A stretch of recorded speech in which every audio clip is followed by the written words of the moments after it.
Hi dears, welcome back. നമ്മൾ 5ാം ക്ലാസ്സിലെ മാത്സിൻ്റെ 2024-25 നടന്ന ഓണം എക്സാമിൻ്റെ ക്വസ്റ്റ്യൻ പേപ്പറാണ് ഡിസ്കസ് ചെയ്യുന്നത്. അപ്പം നമുക്ക് ഈ ഒരു ടെക്സ്റ്റ് ബുക്ക് മാറിയതിന് ശേഷമുള്ള ഫസ്റ്റ് എക്സാം ആണല്ലേ അത്. അപ്പോൾ ഈ ക്വസ്റ്റ്യന് ഡിസ്കസ് ചെയ്യുന്നതിന് മുമ്പ് നിങ്ങൾ വീഡിയോ ഒന്ന് ലൈക്ക് ചെയ്തേക്കണേ. അപ്പം നമുക്ക് ഈ ഒരു പ്രവർത്തനം നോക്കാം. ഒന്നാമത്തെ പ്രവർത്തനം നോക്കാം.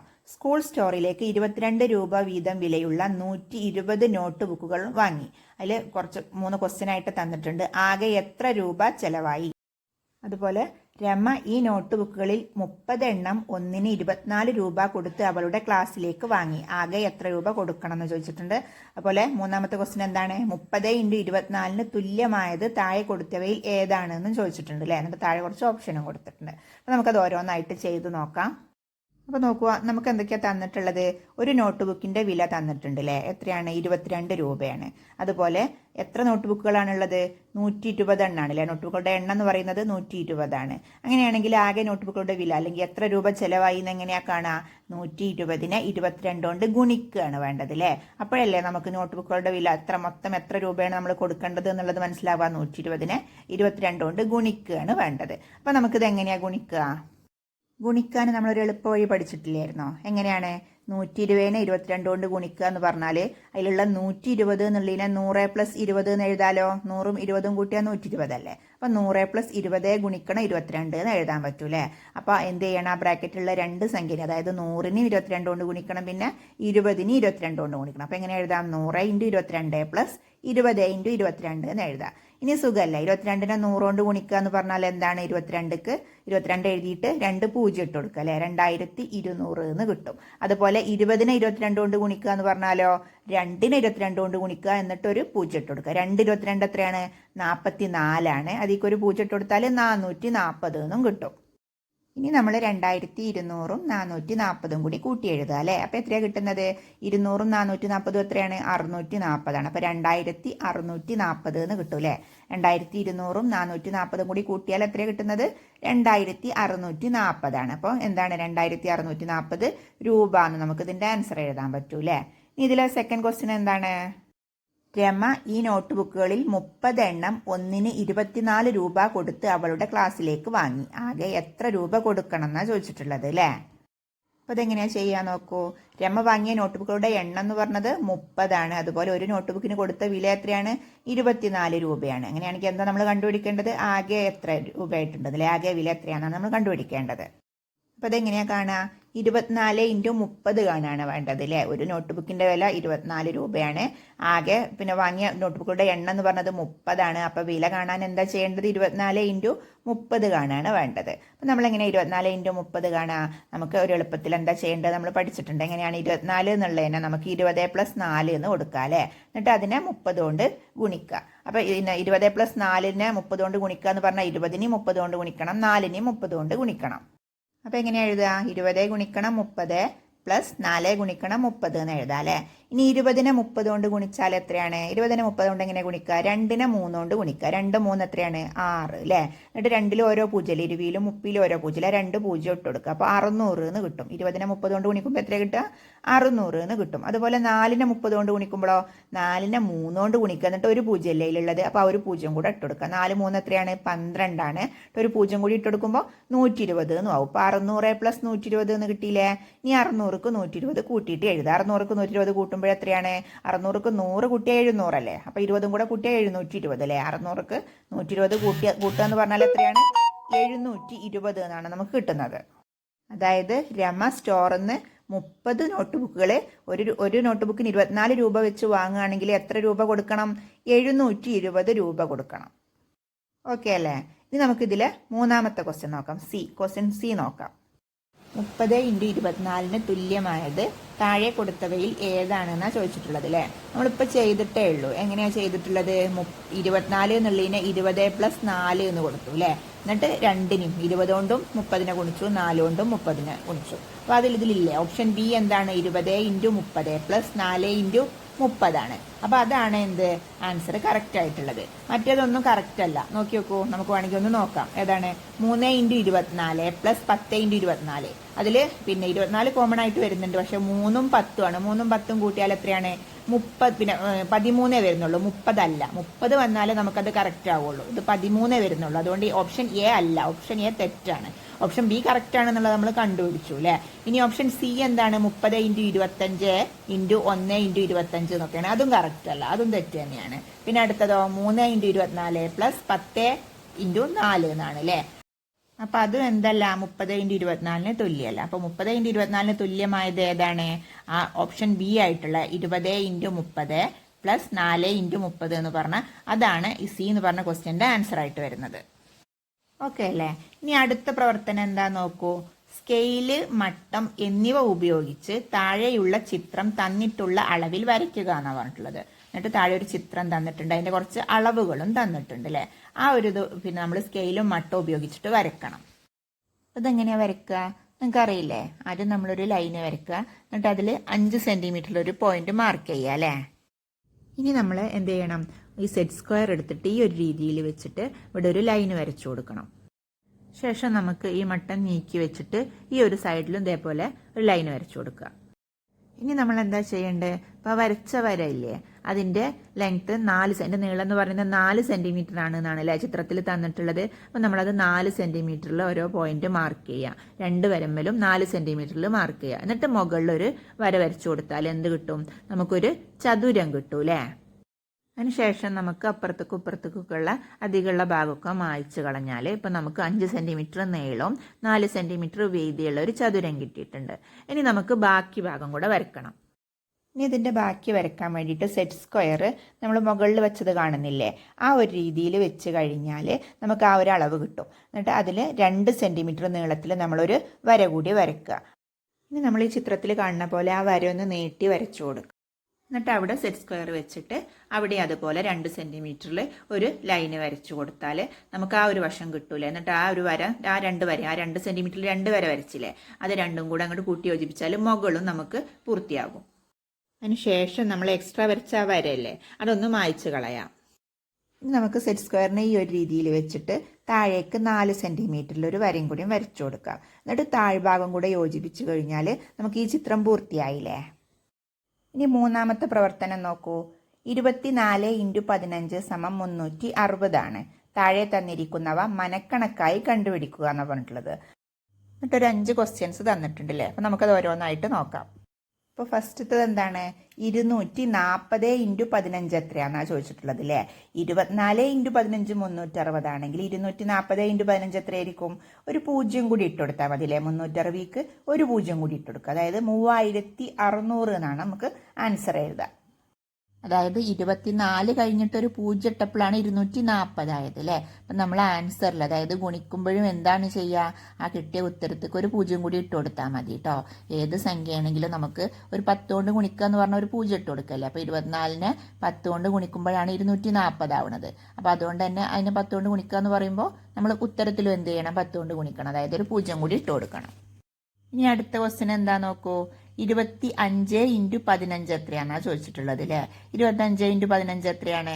നോക്കൂ, 24 15 360 ആണെങ്കിൽ 25 15 എത്രയായിരിക്കും? ഒരു 15 കൂടി കൂട്ടിയതില്ലേ. 360ക്ക് ഒരു 15 കൂടി കൂട്ടിയത്. 24 15 360. അങ്ങനെയാണെങ്കിൽ 25 15 എന്ന് പറയുന്നത് ആ 360ക്ക് ഒരു 15 കൂടി കൂട്ടിയത്. അപ്പൊ എത്രയാ കിട്ടുക? 375 എന്ന് ആൻസർ എഴുതാൻ പറ്റും. ഇതിൽ സി എന്താണ്? 23 × 15 എത്രയാണെന്നാ അല്ലേ. 24 15 360 ആണെങ്കിൽ 23 15 എത്രയായിരിക്കും? 360 ഒരു 15 കുറച്ചത് അല്ലേ. 24 15 360. അങ്ങനെയാണ് 23 15 എത്രയാണ്? 360 ഒരു 15 കുറച്ചത്. അങ്ങനെയല്ലേ കിട്ടുന്നത്. അപ്പൊ 360 ഒരു 15 കുറച്ചാൽ എത്രയാ കിട്ടുന്നത്? 345 ആണ് അല്ലേ. നമുക്ക് അതിന്റെ ആൻസർ 345 എന്ന് എഴുതാം. ഇനി അടുത്ത എന്താണ്? ക്വസ്റ്റ്യൻ ഡി എന്താണ്? 24 × 16 ആണ് ചോദിച്ചിട്ടുള്ളത്. 24 × 15 360 ആണെങ്കിൽ 24 × 16 കാണാൻ എന്താ ചെയ്യേണ്ടത്? 24നെ 15 പ്രാവശ്യം എഴുതി കൂട്ടണതല്ലേ 360 എന്ന് പറയുന്നത്. അപ്പൊ 24നെ 16 പ്രാവശ്യമാണ് എഴുതി കൂട്ടണത് വെച്ചെങ്കിലോ 360ക്ക് ഒരു 24 കൂടിയല്ലേ കൂട്ടേണ്ടത്. അപ്പൊ 360ക്ക് ഒരു 24 കൂടെ കൂട്ടിയാൽ എത്രയാ കിട്ടുന്നത്?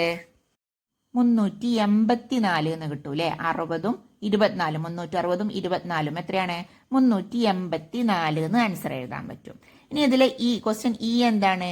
24 × 15 തുല്യമല്ലാത്തത് താഴെ തന്നിട്ടുള്ളവയിൽ ഏതാണെന്ന് കണ്ടുപിടിക്കാനാണ് പറഞ്ഞിട്ടുള്ളത്. അപ്പൊ അതിന് തുല്യമല്ലാത്തത് ഏതാണെന്നാണ് നോക്കേണ്ടത്. അതെങ്ങനെയാ നോക്കൂ, അതിൽ ഫസ്റ്റത്തെ ഓപ്ഷൻ എന്താണ്? 12 × 2 × 15 എന്നാണ് അല്ലേ. അപ്പൊ അതിൽ 15 നമുക്കുള്ളത് 24 × 15 തുല്യമല്ല അല്ലാത്തതല്ലേ ചോദിച്ചത്. അപ്പൊ അതിൽ 15 അതിൽ തന്നെ ഉണ്ട്. ബാക്കി എത്രയൊക്കെ ഉള്ളത്? 12 × 2 ആണ്. അത് 24 തന്നെയാണല്ലോ. 12 × 2 പറഞ്ഞാൽ 12 12 24 അല്ലേ. 12 × 2 പറഞ്ഞാൽ 24 ആണ്. അപ്പൊ 24 × 15 തുല്യമാണ് അത്. അപ്പൊ ഓപ്ഷൻ എ അല്ല നമ്മൾ ആൻസർ ആയിട്ട് എഴുതേണ്ടത്. ഓപ്ഷൻ എ അല്ല. ഇനി അടുത്തത് നോക്കൂ, 24 × 3 × 5 എന്നാണ്. അപ്പൊ അതിലുള്ള ചോദ്യത്തിൽ വരേണ്ട 24 അതിൽ തന്നെ ഉണ്ട്. പിന്നെ 15 ഉണ്ടോ നോക്കിയാൽ മതി. 3 × 5 എത്രയാണ്? 15 ആണ്. അപ്പൊ അതുകൊണ്ട് അതും എന്താണ്? തുല്യം തന്നെയാണ്. അതുകൊണ്ട് അതും എഴുതാൻ പറ്റില്ല. പിന്നെ അടുത്തത് എന്താ നോക്കൂ, 12 × 30 ആണ് അല്ലേ. 12 × 30 എന്ന് പറഞ്ഞാൽ എത്രയാണ്? 12 × 3 എത്രയാണ്? 12 × 3 പറഞ്ഞാൽ 36 അല്ലേ. 10 3 30 ആണ് അല്ലേ. 2 3 6 ആണ്. അങ്ങനെ 12 3 എന്ന് പറഞ്ഞാൽ 36 ആണ് നമുക്കറിയാം. ഇനിയോ 12 3 36 ആണെന്ന് പറഞ്ഞു. 12 30 എത്രയാണ്? ഒരു 0 കൂടി ഇട്ട് കൊടുക്കുക അല്ലെ. 36ക്ക് ഒരു 0 കൂടി ഇട്ട് കൊടുക്കുക. അപ്പൊ 12 × 30 എന്ന് പറഞ്ഞാൽ 360 തന്നെയാണ്. അപ്പൊ അതും എന്താണ്? തുല്യമല്ലാത്തതല്ല, അത് തുല്യം തന്നെയാണ്. അതുകൊണ്ട് അതും നമുക്ക് എഴുതാൻ പറ്റില്ല. പിന്നെ ഏതാണുള്ളത്? ഓപ്ഷൻ 25 × 14 ആണ് അല്ലെ. അപ്പൊ അതെന്തായാലും എന്തായിരിക്കും? തുല്യമല്ലാത്തത് തന്നെ ആയിരിക്കും. ബാക്കിയുള്ളതൊക്കെ തുല്യമായതുകൊണ്ട് തുല്യമല്ലാത്തത് എന്ത് തന്നെയായിരിക്കും? 25 × 14 തന്നെ ആയിരിക്കും. ഇനി നിങ്ങൾക്ക് ഡൗട്ട് ഉണ്ടെങ്കിൽ വേണമെങ്കിൽ സൈഡിലൊന്ന് ഗുണിച്ച് നോക്കിയാൽ മതി. അപ്പൊ നമുക്ക് ഉറപ്പിക്കാൻ പറ്റൂ അല്ലേ. അപ്പൊ 25 × 14 എന്താണ്? 24 × 15 തുല്യമല്ല. അതായത് 360 അല്ല നമുക്ക് 25 × 14 ചെയ്താൽ കിട്ടുന്നത്. ഓക്കെ ആണല്ലോ. ഇനി നമുക്ക് അടുത്ത പ്രവർത്തനം നോക്കാം. ക്വസ്റ്റ്യൻ പേപ്പർ കാണിക്കുന്ന സമയത്ത് ചിലപ്പോൾ കുറച്ച് ക്ലിയർ കുറവുണ്ടാവും. അതെനിക്കൊരു കുട്ടി ഈ ക്വസ്റ്റ്യൻ പേപ്പർ വാട്സപ്പ് ചെയ്ത് തന്നതാണ്. അപ്പം അതിൻ്റെ ഒരു ക്ലിയർ കുറവാണ്. അപ്പം ഞാനിത് ടൈപ്പ് ചെയ്തിട്ട് കാണിക്കാം കേട്ടോ. ഞാൻ ആദ്യം ഈ ക്വസ്റ്റ്യൻ ഒന്ന് വായിക്കാം. ഒരു ഗ്രാമപഞ്ചായത്തിന്റെ വാർഷിക ബഡ്ജറ്റിൽ ചില മേഖലകൾക്ക് അനുവദിച്ചിരിക്കുന്ന തുക പട്ടികയിൽ കൊടുത്തിരിക്കുന്നു. താഴെ തന്നിരിക്കുന്ന ചോദ്യങ്ങൾക്ക് ഉത്തരം എഴുതുക എന്നാണ് പറഞ്ഞിട്ടുള്ളത്. ഒരു പട്ടിക തന്നിട്ടുണ്ട്. അതിന്റെ താഴെ കുറച്ച് ക്വസ്റ്റ്യൻസ് ഉണ്ട്. പട്ടികയിൽ എന്താ ഉള്ളതെന്ന് വെച്ചാൽ ക്രമ നമ്പർ തന്നിട്ടുണ്ട്. അതിന്റെ അടുത്ത് തന്നെ മേഖല ഏതാണെന്ന് തന്നിട്ടുണ്ട്. പിന്നെ തുക എത്രയാണെന്നും തന്നിട്ടുണ്ട്. മേഖലയിൽ ആരോഗ്യമുണ്ട്, കൃഷിയുണ്ട്, കുടിവെള്ളം, റോഡ് വികസനം, അതുപോലെ വിദ്യാഭ്യാസം അങ്ങനെയാണ് കൊടുത്തിട്ടുള്ളത്. അതിന്റെ തുക അതിന്റെ നേരെ കൊടുത്തിട്ടുണ്ട്. അപ്പോൾ അതിൽ ഫസ്റ്റ് ക്വസ്റ്റ്യൻ എന്ന് പറയുന്നത് എന്താണ്? ഏറ്റവും കുറവ് തുക അനുവദിച്ചിരിക്കുന്നത് ഏത് മേഖലക്കാണ് എന്നാണ് ചോദിച്ചിട്ടുള്ളത്. അപ്പോൾ ഞാൻ ആ മേഖലയും തുകയും ഒന്ന് കുറച്ചുകൂടെ വൃത്തിയായിട്ട് കാണാൻ വേണ്ടിയിട്ടൊന്ന് വലുതാക്കിയിട്ട് താഴെ കൊടുത്തിട്ടുണ്ട്. അപ്പോൾ നോക്കൂ, ഇതിൽ ഏതാണ് ഏറ്റവും കുറവ് തുകയുള്ളത്? ഏറ്റവും ചെറിയ സംഖ്യ ഉള്ളത് ഏതാണ് ഇതിൽ? അപ്പോൾ നമുക്കത് നോക്കുമ്പോൾ തന്നെ കാണാൻ പറ്റും. എത്ര അക്കുണ്ട് നോക്കിയാൽ മതി അല്ലേ. അപ്പോൾ അതിൽ ഏറ്റവും കുറവ് കാണുന്നത് ഏതാണ്? ആ മൂന്നാമത്തത്, അതായത് കുടിവെള്ളത്തിൻ്റെ നേരെയുള്ളതല്ലേ ഏറ്റവും കുറവ് എണ്ണം കാണുന്നത്. അത് എത്രയാണെന്നൊന്ന് എണ്ണി നോക്കൂ. സ്ഥാനവില അനുസരിച്ചൊന്ന് നോക്കുമ്പോൾ 1, 10, 100, 1000, 10000, ലക്ഷം അല്ലേ. 9 ലക്ഷം. ലക്ഷമാണ് സ്ഥാനവില. 9ന്റെ സ്ഥാനവില എത്രയാണ്? ലക്ഷമാണ്. അപ്പോൾ 9,60,60,428 എന്നാണ് അത് വായിക്കുക. അപ്പോൾ അതാണ് ഏറ്റവും കുറഞ്ഞ തുക അനുവദിച്ചിരിക്കുന്നത്. അതായത് ഏതാണ് മേഖല? എൻ്റെ ആൻസർ നമുക്ക് കുടിവെള്ളം എന്ന് എഴുതാം അല്ലേ. ഇനി ഇതിലെ ക്വസ്റ്റ്യൻ ബി എന്താ നോക്കൂ. 1 കോടിയിൽ കൂടുതൽ തുക മാറ്റിവെച്ച മേഖലകൾ ഏതൊക്കെയാണ് എന്ന് ചോദിച്ചിട്ടുണ്ട് അല്ലേ. ഇതിൽ ഏതാണ് 1 കോടിയിലധികം ഉള്ളത് എന്ന് നോക്കണം. അപ്പം അത് ചെയ്യാൻ വേണ്ടി നമുക്ക് 1 കോടിയിൽ എത്ര അക്കങ്ങളുണ്ട് നോക്കാം. നോക്കൂ, സ്ഥാനവില അനുസരിച്ച് നോക്കുകയാണെങ്കിൽ 1, 10, 100, 1000, 10000, ലക്ഷം, 10 ലക്ഷം, കോടി. കോടി എന്ന് പറയുമ്പോഴേക്ക് 8 ആയില്ലേ. 8 അക്കങ്ങൾ ഉണ്ടെങ്കിലാണ് അതെന്താവുള്ളൂ? കോടിയാവുള്ളൂ. അപ്പോൾ 8 അക്കങ്ങൾ ഉള്ളതൊക്കെ നമുക്ക് എന്താണ്? കോടിയിലധികം ഉള്ളതാണ് പറയാൻ പറ്റും. അപ്പോൾ നോക്കൂ, ഓരോ മേഖലയായിട്ട് നോക്കാം. ആരോഗ്യത്തിന്റെ മേഖലയിൽ എത്ര അക്കങ്ങളാണ് ഉള്ളത് നോക്കൂ. 1 കോടിയിലധികം ഉണ്ടോ? ഇല്ല അല്ലേ. അത് 7 അക്കങ്ങളേ ഉള്ളൂ. അത് 1 കോടി ആയിട്ടില്ല. അപ്പോൾ അത് നമുക്ക് എഴുതാൻ പറ്റില്ല. പിന്നെ അടുത്തത് കൃഷിയാണ്. കൃഷിക്ക് എത്ര അക്കങ്ങളുണ്ട്? 8 അക്കങ്ങളുണ്ട് അല്ലേ. അതായത് 1,20,40,45,750 കൃഷിക്ക് വേണ്ടി മാറ്റി വെച്ചിട്ടുള്ളത്. അപ്പോൾ അതുകൊണ്ട് തന്നെ അത് ശരിയാണ്, അത് എഴുതാൻ പറ്റും. കൃഷി എന്ന് നമുക്ക് എഴുതാൻ പറ്റും. പിന്നെ അടുത്തതോ, കുടിവെള്ളത്തിന് വേണ്ടി മാറ്റി വെച്ചിട്ടുള്ളതും ചെറിയ സംഖ്യയാണ്. അപ്പോൾ അതും പറ്റില്ല. പിന്നെ അടുത്തത് റോഡ് വികസനത്തിന് വേണ്ടിയിട്ട് എത്ര അക്കങ്ങളാണുള്ളത് നോക്കൂ. ഒറ്റ, 10, 100, 1000, 10000, ലക്ഷം, 10 ലക്ഷം, കോടി ഉണ്ട് അല്ലേ. അതായത് 8 അക്കങ്ങളുണ്ട്. 1,20,20,310 രൂപയാണ് റോഡ് വികസനത്തിന് വേണ്ടിയിട്ട് മാറ്റിവെച്ചത്. അപ്പോൾ നമുക്ക് കൃഷി എഴുതാൻ പറ്റും, അതുപോലെ റോഡ് വികസനം എഴുതാൻ പറ്റും. പിന്നെ എന്താ തന്നിട്ടുള്ളത്? വിദ്യാഭ്യാസമാണ്. വിദ്യാഭ്യാസത്തിന് വേണ്ടിയിട്ട് എത്ര അക്കങ്ങളാണുള്ളത്? അത് 8 എണ്ണം ഉണ്ടോ? ഇല്ല. അതുകൊണ്ട് തന്നെ അതും നമുക്ക് പറ്റില്ല. അപ്പം നമുക്ക് എഴുതാൻ പറ്റിയത് ഏതൊക്കെയാണ്? കൃഷിയും റോഡ് വികസനമാണ്. അതായത് ആ ക്വസ്റ്റ്യൻ ബി ഇല്ലേ, 1 കോടിയിൽ കൂടുതൽ തുക മാറ്റിവെച്ച മേഖലകൾ ഏതൊക്കെയാണ് എന്നുള്ള ചോദ്യത്തിന്റെ ഉത്തരമായിട്ട് നമുക്ക് എന്തെഴുതാം? കൃഷിയെന്നും റോഡ് വികസനം എന്നും എഴുതാം. ഇനി ഇതിൽ തന്നെയുള്ള സി ക്വസ്റ്റ്യൻ എന്താ നോക്കൂ. പട്ടികയിൽ 50 ലക്ഷത്തിനും 60 ലക്ഷത്തിനും ഇടയിൽ തുക നീക്കിവെച്ച മേഖല ഏതാണെന്നാണ് ചോദിച്ചിട്ടുള്ളത്. അപ്പൊ നമുക്ക് നോക്കാൻ വേണ്ടിയിട്ട് ആ പട്ടിക ഒന്ന് നോക്കാം. അപ്പൊ നോക്കൂ, ആ പട്ടികയിൽ നോക്കൂ, 50 ലക്ഷത്തിന്റെയും 60 ലക്ഷത്തിന്റെയും ഇടയിൽ വരുന്ന സംഖ്യ ഏതാണ്? 58,25,000 എന്ന് പറഞ്ഞൊരു സംഖ്യ ഉണ്ട് അല്ലെ. അപ്പൊ ആ ഒരു അത് ഏത് മേഖലക്ക് കൊടുത്തിട്ടുള്ളതാണ്? ആരോഗ്യത്തിന് വേണ്ടിയിട്ട് അല്ലെ. ബാക്കി ഏതെങ്കിലും ഉണ്ടോ? 50 ലക്ഷത്തിന്റെയും 60 ലക്ഷത്തിന്റെയും ഇടയിൽ വരുന്ന സംഖ്യ വേറെ ഏതെങ്കിലും ഉണ്ടോ നോക്കൂ. ഏതുമില്ല. അപ്പൊ അതുകൊണ്ട് തന്നെ ആരോഗ്യമാണ് നമ്മൾ അതിന് വേണ്ടിയിട്ട് എഴുതേണ്ടത്. ആരോഗ്യ മേഖലയ്ക്ക് വേണ്ടിയിട്ടാണ് 58 ലക്ഷത്തി, അതായത് 50ന്റെയും 60ന്റെയും ഇടയിൽ വന്നിട്ട് 50 ലക്ഷത്തിന്റെയും 60 ലക്ഷത്തിന്റെയും ഇടയിൽ വന്നിട്ടുള്ളത് ഏതിനു വേണ്ടിയിട്ടാണ്? ആരോഗ്യത്തിന് വേണ്ടിയിട്ടാണ്.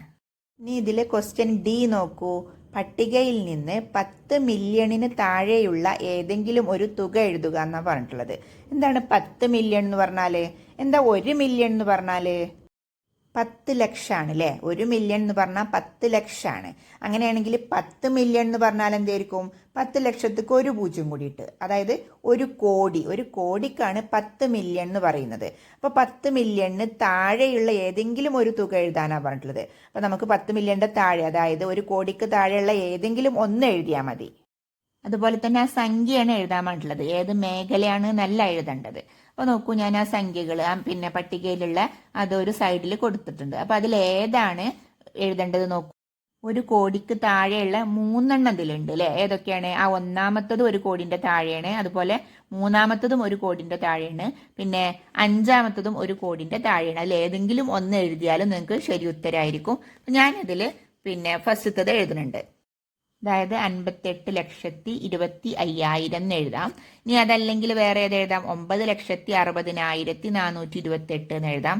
അതല്ലെങ്കിലോ 32,95,246 എന്നും എഴുതാം അല്ലെ. ഇതിൽ 3 ഏത് എഴുതിയാലും നിങ്ങൾക്ക് ശരി ഉത്തരാണ്. ആ പട്ടികയിലുള്ള ഒന്നാമത്തെയോ 3ാമത്തെയോ 5ാമത്തെയോ ഏതെങ്കിലും ഒരു സംഖ്യ എഴുതിയാൽ മതി. ഇനി ഇതിലെ ക്വസ്റ്റ്യൻ ഇ നോക്കൂ.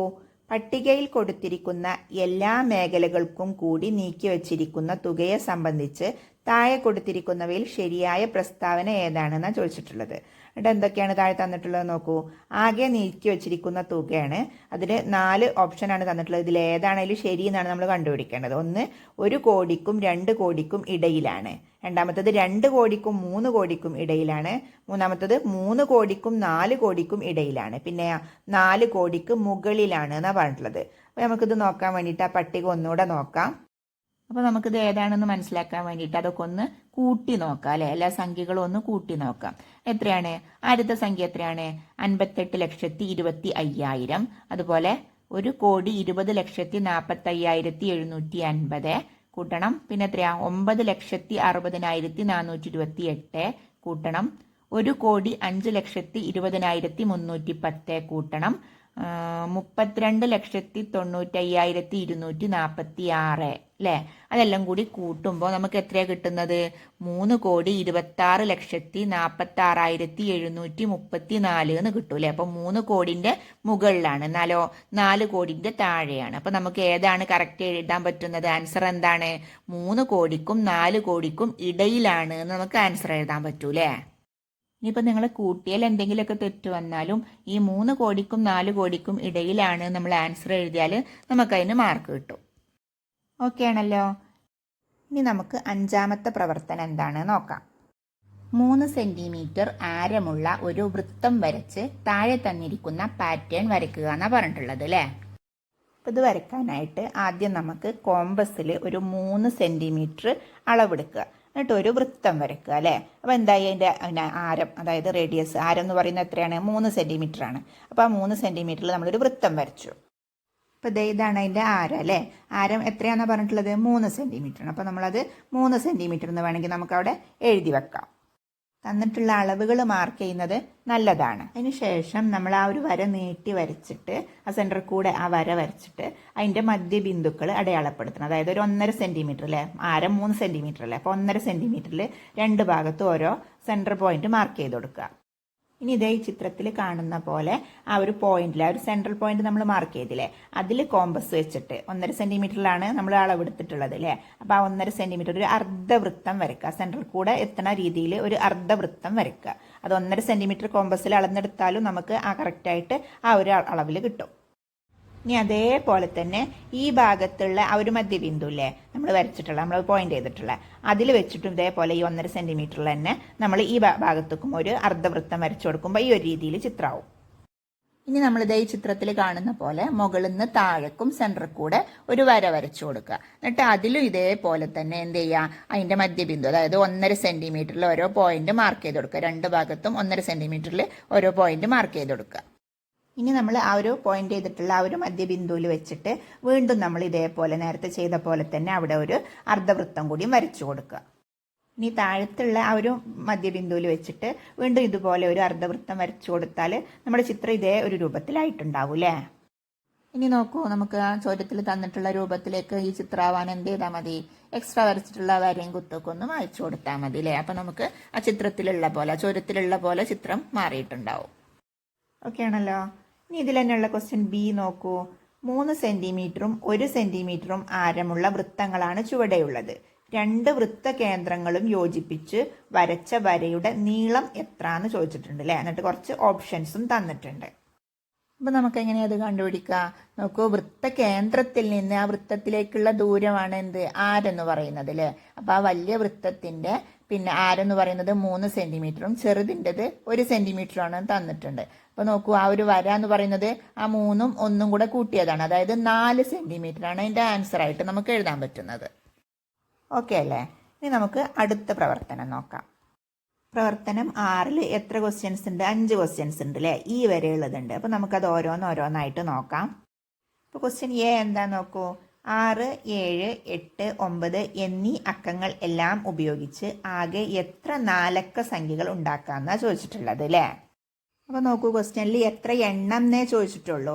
നമുക്ക് അത് മനസ്സിലാക്കാൻ വേണ്ടി, നിങ്ങൾക്ക് അത് മനസ്സിലാക്കാൻ വേണ്ടി ഞാനത് ഏതൊക്കെയാണെന്ന് എഴുതുകയാണ്. അത് ഏതൊക്കെയാണെന്ന് എഴുതണമെന്നില്ല, എണ്ണം എത്രയാണെന്ന് എഴുതിയാൽ തന്നെ നിങ്ങൾക്ക് ഫുൾ മാർക്ക് കിട്ടും. നമുക്ക് മനസ്സിലാക്കാൻ വേണ്ടിയിട്ട് ഞാനതൊന്ന് എഴുതി കാണിക്കുന്നുണ്ട്. അതായത് 66, 7, 8, 9 4 അക്കങ്ങളാണുള്ളത് അല്ലേ. അപ്പോൾ നമുക്ക് ആദ്യം 67 എന്ന് എടുക്കാം. ആദ്യത്തെ അക്കം 6 എന്ന് വരുന്ന രീതിയിൽ എത്ര എണ്ണം ഉണ്ടാക്കാൻ പറ്റും നോക്കുക. അപ്പോൾ ആദ്യത്തത് 6 ആണെങ്കിൽ 67 കൊണ്ട് നമുക്ക് 2 എണ്ണം ഉണ്ടാക്കാൻ പറ്റൂലേ. 89 എന്നും 98 എന്നും അത് തിരിച്ചു മറിച്ചു വിട്ടുകയാണ്. അതുപോലെ അതിന് ആദ്യത്തെ അക്കം 6 വരുന്നതിൽ നമുക്ക് 67 എന്ന് കഴിഞ്ഞിട്ട് 68 എടുക്കുകയാണെങ്കിലോ 68 കഴിഞ്ഞാൽ 79ഉം 97 അങ്ങനെ 2 എണ്ണം അങ്ങനെ ഉണ്ടാക്കാൻ പറ്റും. ഇനി 69 ആണെങ്കിലോ 78, 87 അങ്ങനെ 2 എണ്ണം ഉണ്ടാക്കാൻ പറ്റില്ല. അത് ആദ്യത്തെ അക്കം 6 എന്ന് വരുന്ന രീതിയിൽ നമുക്ക് എത്ര എണ്ണം ഉണ്ടാക്കാൻ പറ്റും, 6 എണ്ണം ഉണ്ടാക്കാൻ പറ്റും. അതുപോലെ 7 കൊണ്ടും എന്ത് തന്നെ ചെയ്യാൻ പറ്റും, 6 എണ്ണം ഉണ്ടാക്കാൻ പറ്റും. 8 കൊണ്ടും 6 എണ്ണം ഉണ്ടാക്കാൻ പറ്റും. അതുപോലെ 9 കൊണ്ടും 6 എണ്ണം തന്നെ ഉണ്ടാക്കാൻ പറ്റൂലേ. അപ്പോൾ നോക്കൂ, മൊത്തം എത്ര എണ്ണം നമുക്ക് ഉണ്ടാക്കാൻ പറ്റിയിട്ടുണ്ട്, 24 എണ്ണം അല്ലേ. അപ്പോൾ നമുക്ക് എ ക്വസ്റ്റ്യൻ്റെ ആൻസർ എന്താണ്, 24 എണ്ണം എന്ന് എഴുതാം. ഇതിൽ ക്വസ്റ്റ്യൻ ബി എന്താ നോക്കൂ. അവയിൽ 1ന്റെ സ്ഥാനത്ത് 7 വരുന്ന സംഖ്യകൾ എത്ര എണ്ണം ഉണ്ട് എന്നാണ് ചോദിച്ചിട്ടുള്ളത് അല്ലേ. പിന്നെ ഒറ്റയുടെ സ്ഥാനത്ത് 7 വരുന്ന എത്ര എണ്ണം ഉണ്ട്, 6 അല്ലേ ഉള്ളത്. നോക്കൂ, പിന്നെ 6 ഫസ്റ്റത്തെ സംഖ്യ ആയിട്ട് വരുമ്പോൾ ഒറ്റയുടെ സ്ഥാനത്ത് 7 2 പ്രാവശ്യം വരും. 7 ഒറ്റയുടെ പിന്നെ ഫസ്റ്റത്തെ സംഖ്യ ആയിട്ട് വരുമ്പോൾ ഒറ്റയുടെ സ്ഥാനത്ത് 7 വരില്ല അല്ലേ. അതുപോലെ 8 ആവുമ്പോഴും 2 പ്രാവശ്യം വരും. 9 ആവുമ്പോഴും 2 പ്രാവശ്യം വരും. അങ്ങനെ മൊത്തം 6 എണ്ണമാണ് ഉണ്ടാവുക. അപ്പോൾ ബി ക്വസ്റ്റ്യൻ്റെ ആൻസർ എന്താണ്, 6 എണ്ണം എന്ന് എഴുതാം. ഓക്കെ അല്ലേ. ഇനി അടുത്ത ക്വസ്റ്റ്യൻ നോക്കൂ. 6, 7, 8, 9 എന്നീ അക്കങ്ങൾ എല്ലാം ഉപയോഗിച്ച് എഴുതിയ സംഖ്യകളിൽ ഒറ്റ സംഖ്യകൾ എത്ര എണ്ണം ഉണ്ട് എന്നാണ് ചോദിച്ചിട്ടുള്ളത്. നമ്മൾ എഴുതിയിട്ടുള്ള ആ ഒരു ഇത് നോക്കുക. അതിൽ ഒറ്റ സംഖ്യകൾ എത്ര എണ്ണം ഉള്ളത് നോക്കുക. ഒറ്റ സംഖ്യകൾ എങ്ങനെയാണ് നോക്കേണ്ടത്, ആ ഒറ്റയുടെ സ്ഥാനത്തുള്ള സംഖ്യ ഒറ്റ സംഖ്യ ആണെങ്കിൽ അത് ഒറ്റ സംഖ്യ ആയിരിക്കും അല്ലേ. അപ്പോൾ നമുക്കിതിൽ ഏതൊക്കെയാണ് ഒറ്റ സംഖ്യ ഉള്ളത് നോക്കൂ. ഇപ്പോൾ 6 കൊണ്ടുള്ളതിൽ നോക്കൂ എത്ര ഒറ്റ സംഖ്യകളുണ്ട്, 9 വരുന്ന 2 എണ്ണം ഉണ്ട്, 7 വരുന്ന 2 എണ്ണം ഉണ്ട് അല്ലേ. അപ്പോൾ 4 ഒറ്റ സംഖ്യകളാണ് 6 ഫസ്റ്റത്തെ സംഖ്യ ആയിട്ട് വരുമ്പോൾ അതിലുള്ളത് 4 എണ്ണം ഉണ്ട്. ഇനി 7 വരുന്നതിൽ എത്ര എണ്ണം ഉണ്ട്, 9 വരുന്നത് 2 എണ്ണം ഉണ്ട്, പിന്നെയോ വേറെ ഇല്ല. പിന്നെ 6 രണ്ടെണ്ണത്തിൽ വരുന്നത്, പിന്നെ വേറെ രണ്ടെണ്ണത്തിൽ 8 വരുന്നത്. അപ്പോൾ അതിലില്ല. അപ്പോൾ 2 അതിലുള്ളത്. ആദ്യത്തിൽ 4 ഉണ്ട്, പിന്നത്തിൽ 2 ഉണ്ട്. ഇനി അടുത്തേലും 4 തന്നെയുള്ളത് അല്ലേ. 9 വരുന്ന 2 7 വരുന്ന 2 ഉണ്ട്. അപ്പോൾ പിന്നെ ആദ്യത്തിൽ 4, പിന്നെ 2, പിന്നെ 4 ഇനി അടുത്തേൽ 7 വരുന്ന 2 മാത്രമാണ് ഉള്ളത്. അപ്പോൾ എത്ര എണ്ണമായി മൊത്തം? 4 4 8 8 4 12 അല്ലേ. അപ്പോൾ ക്വസ്റ്റ്യൻ സിന്റെ ആൻസർ 12 എന്ന് എഴുതാൻ പറ്റും. ഇനി അടുത്തത് എന്താണ്? 6 7 8 0 എന്നീ അക്കങ്ങൾ എല്ലാം ഉപയോഗിച്ച് എത്ര 4 അക്ക സംഖ്യകൾ ഉണ്ടാക്കാമെന്നാണ് ചോദിച്ചിട്ടുള്ളത് അല്ലേ. അപ്പൊ നോക്കൂ, 6 വെച്ചിട്ട് 6 ഉണ്ടാക്കാൻ പറ്റും എന്ന് നമ്മൾ കണ്ടു. 7 വെച്ചിട്ട് 6 ഉണ്ടാക്കാൻ പറ്റും. 8 വെച്ചിട്ടും 6 ഉണ്ടാക്കാൻ പറ്റും. 0 വെച്ചിട്ട് ഉണ്ടാക്കാൻ പറ്റുമോ? ഇല്ല. 0 വെച്ചിട്ട് ചെയ്ത് കഴിഞ്ഞാൽ അത് 4 അക്ക സംഖ്യ ആവൂല. അപ്പൊ അതുകൊണ്ട് തന്നെ മൊത്തം എത്ര എണ്ണം ഉണ്ടാക്കാൻ പറ്റുക? 18 എണ്ണം അല്ലെ. അപ്പോൾ ക്വസ്റ്റ്യൻ ഡിന്റെ ആൻസർ എന്താണ്?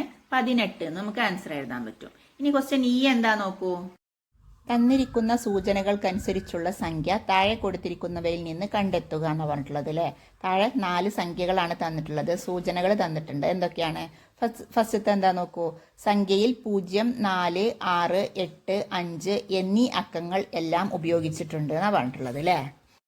അപ്പോൾ നോക്കൂ, താഴെ തന്നിട്ടുള്ള എ ബി സി ഡി എന്ന് പറഞ്ഞ 4 ഓപ്ഷനുകളിലും ഈ പറഞ്ഞ 5 അക്കങ്ങളും ഉപയോഗിച്ചിട്ടുണ്ട്. അപ്പോൾ അതുകൊണ്ട് തന്നെ അതിൽ ഏതാണെന്ന് നമുക്ക് മനസ്സിലാവില്ല. ഇനി അടുത്ത സൂചന എന്താ നോക്കൂ. ഇനി അടുത്തത് എന്താണ്? 40,000-നും 50,000-നും ഇടയിലുള്ള സംഖ്യയാണ് എന്നാണ് പറഞ്ഞിട്ടുള്ളത്. അപ്പോൾ നോക്കൂ, ഓപ്ഷൻസ് തന്നിട്ടുള്ളതിൽ 4 ആദ്യത്തെ സംഖ്യ 4 ഉള്ളത് ഏതൊക്കെയാണ്? എയും സിയും ഡിയും ആണ് അല്ലേ. ബി അപ്പോൾ അല്ല എന്ന് നമുക്ക് മനസ്സിലായി. അതായത് എയോ സിയോ ഡിയോ ആയിരിക്കും. രണ്ടാമത്തെ സൂചന വെച്ച് നോക്കുമ്പോൾ പിന്നെ എയോ സിയോ ഡിയോ ആയിരിക്കും. ഇനി അടുത്ത സൂചന എന്താണ്? ഒറ്റ സംഖ്യയാണ് എന്നാണ് പറഞ്ഞിട്ടുള്ളത്. അപ്പോൾ ഈ 3 എണ്ണത്തിൽ ഒറ്റ സംഖ്യ ഏതൊക്കെയുള്ളത് നോക്കൂ. അവസാനത്തെ അക്കം ഒറ്റ സംഖ്യയാണോ നോക്കിയാൽ മതി അല്ലേ. ആ സംഖ്യ മൊത്തം ഒറ്റ സംഖ്യയാണോ എന്ന് അറിയാൻ. അപ്പൊ എ എന്താണ്? അവസാനത്തെ അക്കം 5 ആയതുകൊണ്ട് അത് ഒറ്റ സംഖ്യയാണ്. അപ്പൊ അതാവാം. പിന്നെ സിയുടെ അവസാനത്തെ അക്കം 8 അപ്പൊ അത് എന്തായാലും ആവില്ല അല്ലെ. അത് ഒറ്റ സംഖ്യ അല്ല, അത് ഇരട്ട സംഖ്യയാണ്. അതുകൊണ്ട് ആ ഓപ്ഷന് നമുക്ക് ഒഴിവാക്കാം. അതായത് ബിയും സിയും ഇപ്പോൾ ഓപ്ഷന് നമുക്ക് ഒഴിവാക്കാം. ഇനി ഉള്ളത് ഏതാണ്? ഡി എന്താണ്? ഡിയും ഒറ്റ സംഖ്യ തന്നെയാണ്. അപ്പൊ എയോ ഡിയോ ആയിരിക്കും പിന്നെ ആൻസർ വരുന്നത്. ഇനി അടുത്ത സൂചന നോക്കാം. സംഖ്യയുടെ 100ന്റെ സ്ഥാനത്ത് 0 ആണ് എന്നാണ് പറഞ്ഞിട്ടുള്ളത്. അപ്പോൾ ഓപ്ഷൻ എയിലും സംഖ്യയുടെ 100ന്റെ സ്ഥാനത്ത് 0 ആണ്. ഓപ്ഷൻ ഡിയിലും സംഖ്യയുടെ 100ന്റെ സ്ഥാനത്ത് 0 ആണ്. അപ്പൊ അതുകൊണ്ട് തന്നെ അതിൽ ഏതാണെന്ന് നമുക്ക് മനസ്സിലാവില്ല. ഇനി അടുത്തത് നോക്കൂ. മധ്യത്തിലെ 3 അക്കങ്ങൾ ചേർന്നാൽ കിട്ടുന്ന സംഖ്യ 600-നും 700-നും ഇടയിലാണ് എന്നാണ് പറഞ്ഞിട്ടുള്ളത്. അപ്പോൾ ഓപ്ഷൻ എയോ ഡിയോ ആണ് ആൻസർ നമുക്കറിയാം. ഓപ്ഷൻ എ എന്താണ്? മധ്യത്തിലെ 3 അക്കങ്ങൾ 806 ആണ് അല്ലേ. 806 എന്ന് പറഞ്ഞത് 600-നും 700-നും ഇടയിലുള്ള സംഖ്യയാണോ? അല്ല. അതുകൊണ്ട് തന്നെ ഓപ്ഷൻ എ അല്ല ആൻസർ വരുന്നത്. ഇനി ഓപ്ഷൻ ഡി ആണെങ്കിലോ അത് 608 ആണ്. അത് 600-നും 700-നും ഇടയിലുള്ള സംഖ്യ അല്ലേ. അതുകൊണ്ട് തന്നെ ആൻസർ എന്താണ്? ഓപ്ഷൻ ഡി ആണ് അല്ലേ. 46,085 എന്നുള്ളതാണ് ആൻസർ. അപ്പോൾ ക്വസ്റ്റ്യൻ ഇന്റെ ആൻസർ എന്താണ്? 46,085 എന്നാണ് അല്ലേ. ഇനി അടുത്ത പ്രവർത്തനം എന്താണ് നോക്കാം. അതായത് 7ാമത്തെ പ്രവർത്തനം അല്ലേ. ഒരു സ്കൂളിൽ 1775 വിദ്യാർത്ഥികൾ ഉണ്ട്. പ്രവേശനോത്സവത്തിന് എല്ലാ കുട്ടികൾക്കും ലഡു വിതരണം ചെയ്യാൻ തീരുമാനിച്ചു. എന്നിട്ട് 3 ക്വസ്റ്റ്യൻസ് ആണുള്ളത്. അതിൽ ഫസ്റ്റ് ക്വസ്റ്റ്യൻ എന്താണ്? 25 ലഡു വീതമുള്ള പാക്കറ്റുകളാണ് വാങ്ങിയത്. ആകെ പാക്കറ്റുകളുടെ എണ്ണം എത്ര എന്നാണ് ചോദിച്ചിട്ടുള്ളത് അല്ലേ. അപ്പോൾ നമുക്കിത് ചെയ്യാനായിട്ട് ആദ്യം നമുക്ക് തന്നിട്ടുള്ള കാര്യങ്ങളൊക്കെ ഒന്ന് എഴുതാം അല്ലേ. എന്തൊക്കെയാണ് തന്നിട്ടുള്ളത്? ആകെ വിദ്യാർത്ഥികളുടെ എണ്ണം തന്നിട്ടുണ്ട്. എത്രയാ? 1775. അതുപോലെ ഒരു പാക്കറ്റിലുള്ള ലഡുവിൻ്റെ എണ്ണം തന്നിട്ടുണ്ട് അല്ലേ. 25 ആണ്. ഇനി എന്താ കാണേണ്ടത്? ആകെ പാക്കറ്റുകളുടെ എണ്ണമാണ് കാണേണ്ടത്. അപ്പോൾ എങ്ങനെയാ അത് കാണുക? നമുക്കറിയാം, വിദ്യാർത്ഥികളുടെ എണ്ണത്തെ ഒരു പാക്കറ്റിലുള്ള ലഡുവിന്റെ എണ്ണം കൊണ്ട് ഹരിച്ചു കഴിഞ്ഞാൽ പാക്കറ്റുകളുടെ എണ്ണം എത്രയാന്ന് കിട്ടൂലേ. 25 വീതമുള്ള എത്ര പാക്കറ്റ് ഉണ്ട് എന്ന് കാണാൻ എന്ത് ചെയ്താൽ മതി? 1775നെ 25 കൊണ്ട് ഹരിച്ചാൽ മതി. അപ്പോൾ നമുക്കിത് ഹരിക്കാനായിട്ട് നിങ്ങൾ പഠിച്ച ആ ഒരു മെത്തേഡിൽ തന്നെ ഹരിക്കാം അല്ലേ. അപ്പം അതിന് വേണ്ടിയിട്ട് ആദ്യം കുറച്ച് കള്ളികളൊക്കെ വരയ്ക്കുക. എന്നിട്ട് അതിൻ്റെ ഉള്ളിൽ 1775 എന്നും മുകളിൽ 25 എന്നും എഴുതുക അല്ലേ. ഇനി നമ്മൾ എന്താണ് ശരിക്കും ചെയ്യണത്? 1775 എത്ര 25 ഉണ്ട് എന്നുള്ളതാണ് കണ്ടുപിടിക്കേണ്ടത്. അപ്പം അതിന് വേണ്ടിയിട്ട് നമ്മൾ എന്താ ചെയ്യുക? ഏതെങ്കിലും ഒരു സംഖ്യ നമ്മൾ ആദ്യം ഒന്ന് ചെയ്തു നോക്കുക. എന്നിട്ട് അതിൻ്റെ ബാക്കി കുറച്ച് അങ്ങനെ അതിൽ വീണ്ടും 25 ഉണ്ടോ നോക്കുകയാണ് ചെയ്യുന്നത്. നമുക്ക് എളുപ്പമുള്ള ഒരു സംഖ്യ, ഏത് സംഖ്യ വേണമെങ്കിലും ചെയ്യാം. അത് ചെയ്ത് കഴിഞ്ഞാൽ അതിൻ്റെ ബാക്കി കുറച്ച് കിട്ടുമ്പോൾ വീണ്ടും ചെയ്യാൻ പറ്റും. ഞാനിപ്പോൾ ഒരു 50 എടുത്തത് എന്ന് വിചാരിക്കുക. നിങ്ങൾ വേറെ ഏതെങ്കിലും ഒരു സംഖ്യ എടുത്ത് ചെയ്താലും നിങ്ങൾക്ക് ആൻസർ ഒന്ന് തന്നെയാണ് കിട്ടുക. ഞാൻ ഫസ്റ്റ് ഒരു 50 വെച്ച് ചെയ്യാമെന്ന് വിചാരിക്കുക. അപ്പോൾ ആ 50 എന്ന് നമ്മൾ കള്ളിയുടെ ഇടത് ഭാഗത്ത് എഴുതണം. അതുപോലെ കള്ളിയുടെ വലത് ഭാഗത്ത് എന്താ എഴുതേണ്ടത്? 50നെ 25 കൊണ്ട് ഗുണിച്ചാൽ എത്രയാണ് കിട്ടുന്നത് എന്ന് എഴുതണം അല്ലേ. അപ്പോൾ 50 × 25 എത്രയാണ്? 50 × 25 1250 ആണ്. ഇനി ആ 1250നെ നമ്മൾ എന്ത് ചെയ്യണം? കള്ളിയുടെ ഉള്ളിൽ ഒന്നുകൂടെ എഴുതി കൊടുക്കണം അല്ലേ. ഇനി നിങ്ങൾ 50ന് പകരം വേറെ ഏതെങ്കിലും ഒരു സംഖ്യയാണ് എടുത്തതെങ്കിലോ, അപ്പോൾ എന്തായിരിക്കും? അവിടെ വേറെ സംഖ്യ ആയിരിക്കും കിട്ടുക. എന്നിട്ട് അത് കുറച്ചിട്ട് എഴുതി ഇങ്ങനെ വീണ്ടും വീണ്ടും ചെയ്ത് വരിക ചെയ്യുക. അപ്പോൾ നമ്മൾ 50 എടുത്തുകൊണ്ടാണ് അതെന്തായത് 1250 എന്നായത്. ഇനി ആ 1775ന്ന് 1250 കുറക്കുക. ബാക്കി എത്രയാണ് ഉള്ളത് നോക്കുക. അപ്പോൾ എത്രയാ? 525 അല്ലേ. 1775ന്ന് 1250 കുറക്കുമ്പോൾ 525 എന്ന് കിട്ടും. പിന്നെ നമ്മൾ എന്താ ചെയ്യേണ്ടത്? 525ൽ എത്ര 25 ഉണ്ട് നോക്കണം. 525ൽ ഏകദേശം എത്ര 25 ഉണ്ടാവും വെറുതെ നമ്മളൊന്ന് ഗസ് ചെയ്യുക. എന്നിട്ട് ആ സംഖ്യ തന്നെ എഴുതിയാൽ നമുക്ക് കുറേ കണക്ക് ചെയ്യാതെ പെട്ടെന്ന് തന്നെ തീർക്കാൻ പറ്റും. 525ൽ എത്ര 25 ഉണ്ടാവും? 21 25 അല്ലേ. 525 എന്ന് പറയുന്നത്. അപ്പോൾ നമുക്ക് 21 കൊണ്ട് ചെയ്യാം. ഇനി നിങ്ങൾക്ക് അത് ഗസ് ചെയ്യാൻ പറ്റണില്ല, അങ്ങനെയാണെങ്കിൽ എന്ത് ചെയ്യാം? 10 കൊണ്ടോ 20 കൊണ്ടോ ഒക്കെ ഒന്ന് ചെയ്തു നോക്കുക. എന്നിട്ട് ബാലൻസ് വരുന്നത് വീണ്ടും കുറച്ച് എഴുതിയിട്ട് വീണ്ടും അതിൽ ബാക്കി ചെയ്താൽ മതി. അപ്പം നമുക്ക് 525ൽ 21 25 ആണെന്നുള്ളത് അറിയുന്നത് കൊണ്ട് നമ്മൾ 21 എന്ന് കള്ളിയുടെ ഇടതു ഭാഗത്തും 21 × 25 എത്രയാണെന്നുള്ളത് വലതു ഭാഗത്തും എഴുതുക. 21 × 25 എത്രയാണ്? 525 ആണ്. അത് നമ്മൾ വലതു ഭാഗത്തും എഴുതിയിട്ടുണ്ട്. ഇനി ആ 525 നമ്മൾ കള്ളിയുടെ ഉള്ളിലും കൂടെ എഴുതി കൊടുക്കണം. ഇനി നമ്മൾ നേരത്തെ ചെയ്ത പോലെ തന്നെ 525ന്ന് 525 കുറച്ച് എഴുതുക അല്ലേ. അപ്പോൾ എന്ത് കിട്ടും? 0 എന്ന് കിട്ടും അല്ലേ. അതാണ് മിച്ചെന്ന് പറയുന്നത്. അതായത് മിച്ചമായിട്ടൊന്നുമില്ല. പിന്നെ ഉത്തരം എത്രയാണ് കിട്ടുന്നത്? ഒരു 50 ഉണ്ട്, ഒരു 21 ഉണ്ട് അല്ലേ. 50ഉം 21ഉം കൂടി കൂട്ടിയിട്ട് താഴെ എഴുതുക. അപ്പോൾ എത്രയാണ് കിട്ടുക? 71 എന്ന് കിട്ടൂലേ. ഇനി നിങ്ങൾ വേറെ ഏതെങ്കിലും സംഖ്യ വെച്ചൊക്കെയാണ് ഇങ്ങനെ ചെയ്ത് വന്നതെങ്കിലും അതെല്ലാം കൂടി കൂട്ടി കഴിയുമ്പോൾ എത്രയാണ് കിട്ടുക? 71 തന്നെ കിട്ടും. 50ന് പകരം നിങ്ങൾ ആദ്യം ഒരു 20ഓ 10 ഒക്കെ വെച്ച് ചെയ്ത് വീണ്ടും വീണ്ടും അങ്ങനെ കുറച്ച് എഴുതി ചെയ്ത് പോന്നാലും കള്ളികൾ കുറേ ആവുന്നേ ഉള്ളൂ. ഉത്തരം എന്ത് തന്നെ കിട്ടും? 71 തന്നെ നമുക്ക് കിട്ടും. അപ്പം നമുക്ക് ഹരണഫലം എത്രയാണ് കിട്ടിയത്? 71 ആണ് അല്ലേ. 1775നെ 25 കൊണ്ട് ഹരിച്ചപ്പോൾ എത്ര ഉത്തരം കിട്ടിയത്? 71 അതായത് ആകെ പാക്കറ്റുകളുടെ എണ്ണം എന്ന് പറയുന്നത് 71 അല്ലേ. ഇനി ഇതിൽ തന്നെയുള്ള സെക്കൻഡ് ക്വസ്റ്റ്യൻ എന്താണ് നോക്കൂ. അതിഥികൾക്ക് കൊടുക്കാൻ 225 ലഡു കൂടി വാങ്ങി. 15 എണ്ണം വീതമുള്ള പാക്കറ്റുകളാണ് വാങ്ങിയത്. എത്ര പാക്കറ്റ് ലഡുവാണ് പുതുതായി വാങ്ങിയത് എന്നാണ് ചോദിച്ചിട്ടുള്ളത് അല്ലേ. അപ്പോൾ ഇത് ചെയ്യാനായിട്ട് നമുക്ക് ആദ്യം തന്നിട്ടുള്ള കാര്യം ഒന്ന് എഴുതാം. എന്തൊക്കെയാണ് തന്നിട്ടുള്ളത്? ആകെ ലഡുവിൻ്റെ എണ്ണം 225 തന്നിട്ടുണ്ട്. ഒരു പാക്കറ്റിലുള്ള ലഡുവിൻ്റെ എണ്ണം 15 തന്നിട്ടുണ്ട്. നമ്മൾ എന്താ കണ്ടുപിടിക്കേണ്ടത്? എത്ര പാക്കറ്റ് ഉണ്ട് എന്നുള്ളതാണ് അല്ലേ. അപ്പോൾ അതെങ്ങനെയാണ് കണ്ടുപിടിക്കുക? നേരത്തെ ചെയ്ത പോലെ തന്നെ 225നെ 15 കൊണ്ട് ഹരിക്കുകയാണ് വേണ്ടത് അല്ലേ. 225നെ 15 കൊണ്ട് ഹരിക്കുമ്പോഴല്ലേ നമുക്ക് പാക്കറ്റുകളുടെ എണ്ണം കിട്ടുന്നത്. അതായത് ആകെ ലഡുവിൻ്റെ എണ്ണം 225 ഒരു പാക്കറ്റിൽ 15 എണ്ണമാണ്. അപ്പോൾ എത്ര പാക്കറ്റ് ഉണ്ട് എന്ന് അറിയാൻ 225ൽ എത്ര 15 ഉണ്ട് എന്നാണ് അറിയേണ്ടത് അല്ലേ. അപ്പോഴല്ലേ എത്ര പാക്കറ്റ് ഉണ്ട് എന്ന് അറിയാം. അപ്പം അതിന് വേണ്ടിയിട്ട് നമ്മൾ 225നെ 15 കൊണ്ട് ഹരിക്കുക. അപ്പം നമ്മൾ നേരത്തെ ചെയ്ത പോലെ തന്നെ കള്ളിയൊക്കെ വരച്ചിട്ട് നിങ്ങളുടെ ടെക്സ്റ്റ് ബുക്കിലുള്ള ആ ഒരു മെത്തേഡിൽ തന്നെ നമുക്ക് ഹരിച്ചു നോക്കാം. അപ്പോൾ എന്താണ് 225 എന്ന് കള്ളിയുടെ ഉള്ളിലും മുകളിൽ 15 എന്നും എഴുതി കൊടുക്കുക. ഇനി എന്താ ചെയ്യേണ്ടത്? നമുക്ക് ഏറ്റവും എളുപ്പമുള്ള ഏതെങ്കിലും ഒരു സംഖ്യ നമ്മളിപ്പോൾ 10 കൊണ്ടൊന്ന് നോക്കുക. എത്ര 225ൽ എത്ര 15 ഉണ്ട് നോക്കാൻ വേണ്ടിയിട്ട് 10 എണ്ണം എന്തായാലും ഉണ്ടല്ലോ. 10 15 150 അല്ലേ. അപ്പോൾ 10 എണ്ണം എന്തായാലും ഉണ്ട്. അപ്പോൾ നമുക്ക് ആദ്യം 10 എന്ന് എഴുതിയാണ്ട് ചെയ്യാം. 10 എടുക്കണമെന്ന് യാതൊരു നിർബന്ധമില്ല. എളുപ്പത്തിന് വേണ്ടി 10 എടുത്തു എന്നേ ഉള്ളൂ. 15നെ ആ സംഖ്യ കൊണ്ട് നിങ്ങൾ എടുക്കുന്ന സംഖ്യ കൊണ്ട് 15നെ ഗുണിച്ചാൽ അത് 225ന്റെ മുകളിലേക്ക് പോകാൻ പാടില്ല. 225ന്റെ താഴെ വരുന്ന ഏത് സംഖ്യ വേണമെങ്കിലും എടുക്കാം. നമുക്ക് 10 കൊണ്ട് ഗുണിക്കാൻ എളുപ്പമാണ്. അപ്പം അതുകൊണ്ടാണ് നമ്മൾ 10 എന്ന് ആദ്യം എടുത്തിട്ടുള്ളത്. അപ്പോൾ ഇനി എന്താ ചെയ്യേണ്ടത്? ആ കള്ളിയുടെ ഇടത് ഭാഗത്ത് 10 എന്നും വലത് ഭാഗത്ത് 10നെ 15 കൊണ്ട് ഗുണിച്ചാൽ എത്ര കിട്ടുന്നത് എന്നും എഴുതുക. 10നെ 15 കൊണ്ട് ഗുണിക്കുമ്പോൾ എത്രയാണ്? ഏത് സംഖ്യനെയും 10 കൊണ്ട് ഗുണിക്കുക എന്ന് പറഞ്ഞാൽ ഒരു 0 ഇട്ട് കൊടുത്താൽ മതി അല്ലേ. അപ്പോൾ 15ക്ക് ഒരു 0 ഇട്ട് കൊടുത്താൽ 150 എന്നാണ് കിട്ടുക. അപ്പോൾ 10 15 150 ആണ്. ആ 150 എന്നുള്ളത് നമ്മൾ എന്ത് ചെയ്യണം? ആ കള്ളിയുടെ ഉള്ളിലും കൂടെ ഒന്ന് എഴുതി കൊടുക്കണം. ഇനി നമ്മൾ എന്താ ചെയ്യേണ്ടത്? ആ 225ന്ന് 150 കുറച്ചിട്ട് ബാക്കി എത്രയാണെന്ന് എഴുതണം അല്ലേ. 150ൽ എത്ര 15 ഉള്ളത് എന്നുള്ളപ്പോൾ നമ്മൾ എഴുതി 10 എന്ന് എഴുതി. ഇനി ബാക്കിയുള്ളതിൽ എത്ര ഉണ്ട് നോക്കണം. അപ്പം അതിന് വേണ്ടിയിട്ട് നമ്മൾ ആ 225ന്ന് ആ 150 കുറച്ചിട്ട് ബാക്കി എത്ര ഉണ്ട് നോക്കുക. അപ്പോൾ 225ന്ന് 150 കുറച്ചാൽ എത്രയാണ് കിട്ടുന്നത്? 75 എന്ന് കിട്ടൂലേ. അത് നമുക്ക് അതിൻ്റെ താഴെയുള്ള കള്ളിയിൽ എഴുതാം. ഇനി നമുക്ക് എത്രയാണ് എഴുതേണ്ടത് നോക്കൂ. 15നെ ഏത് സംഖ്യ ഉണ്ടെങ്കിലും ഒന്ന് ഗുണിച്ചാൽ 75ന്റെ ഉള്ളിലോ 75ഓ വരുന്നത് കിട്ടുമോ നോക്കണം. 75ൽ എത്ര 15 ഉണ്ട് എന്നുള്ളത് നിങ്ങൾക്ക് ഗസ് ചെയ്ത് എഴുതാൻ പറ്റുമെങ്കിൽ അതന്നെ കറക്റ്റ് എഴുതാം. അപ്പം നോക്കൂ, ഞാനൊരു 5 എന്നാണ് എഴുതുന്നതെങ്കിൽ 5 15 എത്രയാണ്? 75 അല്ലേ. ഇനിയിപ്പോൾ നിങ്ങൾ 5 എന്ന് എഴുതിയില്ല, ഒരു 2 എന്ന് എഴുതിയെന്ന് വിചാരിക്കുക. അങ്ങനെയാണെങ്കിൽ എത്രയായിരിക്കും? അപ്പോൾ അതിന് 2 × 15 30 എന്നായിരിക്കും. അപ്പോൾ കള്ളിൻ്റെ ഉള്ളിൽ 30 എന്ന് എഴുതുക, എന്നിട്ട് 75 30 കുറക്കുക, അങ്ങനെ വരൂലേ. വീണ്ടും അത് ചെയ്യുമ്പോൾ നമുക്ക് ആൻസർ തന്നെ കിട്ടും. അപ്പോൾ ഞാൻ 5 എന്ന് തന്നെ എഴുതിയിട്ടുണ്ട്. 5 15 75 അപ്പോൾ നമ്മൾ കള്ളിയുടെ ഇടത് ഭാഗത്ത് 5 എന്നും വലത് ഭാഗത്ത് 5 × 15 എത്രയാണെന്നും എഴുതുക. 5 × 15 75 എഴുതി. ആ 75 എന്നുള്ളത് വീണ്ടും നമ്മൾ കള്ളിൻ്റെ ഉള്ളിലും കൂടെ എഴുതി കൊടുക്കണം. ഇനി എന്താ ചെയ്യണ്ടേ? ആ 75 നിന്ന് 75 കുറച്ചിട്ട് അതിൻ്റെ താഴെ എഴുതുക അല്ലേ. 75 നിന്ന് 75 കുറക്കുമ്പോൾ എത്രയാണ്?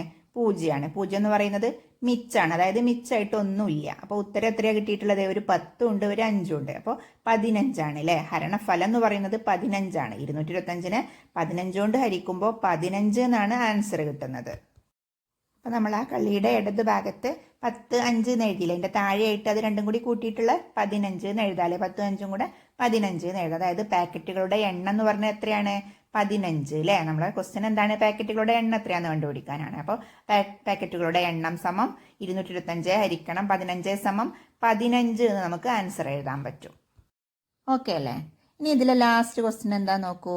20 ഹരിക്കണം 5 സമം 4 എങ്കിൽ 2000 ഹരിക്കണം 5 തുല്യമായത് ഏത് എന്നാണ് ചോദിച്ചിട്ടുള്ളത് അല്ലേ. 20നെ 5 കൊണ്ട് ഹരിക്കുമ്പോൾ 4 എങ്കിൽ 2000നെ 5 കൊണ്ട് ഹരിക്കുമ്പോൾ എത്രയാണെന്നാ ചോദിച്ചത്. 2000നെ 5 കൊണ്ട് ഹരിക്കുമ്പോൾ എത്രയായിരിക്കും? 20ക്ക് 2000 അവൻ 2 0 കൂടിയല്ലേ ഇട്ടത്. അപ്പോൾ ആൻസറിൽ ആ 2 0 കൂടെ വേണം. ആൻസർ 4. 2 0 ഇട്ട് കൊടുത്താൽ 400 അല്ലേ. 400 എന്നതിൽ തന്നിട്ടില്ല ഓപ്ഷനിൽ. പക്ഷെ 400 എന്ന് ഉത്തരം വരുന്ന ഏതെങ്കിലും ഉണ്ടോ നോക്കൂ. 4 × 10 എത്രയാ? 40 40 × 100 3 0 ഉണ്ട്. 4 ഇട്ടിട്ട് 3 0 4000 അപ്പം അതല്ല. പിന്നെ 4 × 100 ഉണ്ട് അല്ലേ. 4 × 100 എത്രയാണ്? 400 അല്ലേ. 4 ഇട്ടിട്ട് 2 0 എഴുതിയാൽ മതി. അതായത് 400 4 × 100 എന്ന് പറയുന്നത്. അപ്പോൾ നമ്മൾ ആൻസർ എന്താണ്? 400 കിട്ടുന്നത് ഏതാണെന്നല്ലേ. അപ്പോൾ 4 × 100 എന്നാണ് നമ്മൾ ഇതിന് ആൻസർ ആയിട്ട് എഴുതേണ്ടത്. അപ്പോൾ ക്വസ്റ്റ്യൻ സീൻ്റെ ആൻസർ എന്താണ്? 4 × 100 എന്നാണ് അല്ലേ. നമ്മൾ ഈ ക്വസ്റ്റ്യൻ പേപ്പർ കംപ്ലീറ്റ് ആൻസർ ചെയ്തിട്ടുണ്ട്. അപ്പോൾ എന്തായാലും ഈ വീഡിയോ നിങ്ങൾക്കൊന്ന് ഉപകാരമായെന്ന് തോന്നുന്നുണ്ടെങ്കിൽ എന്തായാലും ഒന്ന് ലൈക്ക് ചെയ്തേക്കണേ. അതുപോലെ നിങ്ങൾ സബ്സ്ക്രൈബ് ചെയ്തിട്ടില്ലെങ്കിൽ ഒന്ന് സബ്സ്ക്രൈബ് ചെയ്ത് സപ്പോർട്ട് ചെയ്യണം. അപ്പോൾ നമുക്ക് അടുത്ത വീഡിയോയിൽ കാണാം. അതുവരേക്കും ബൈ.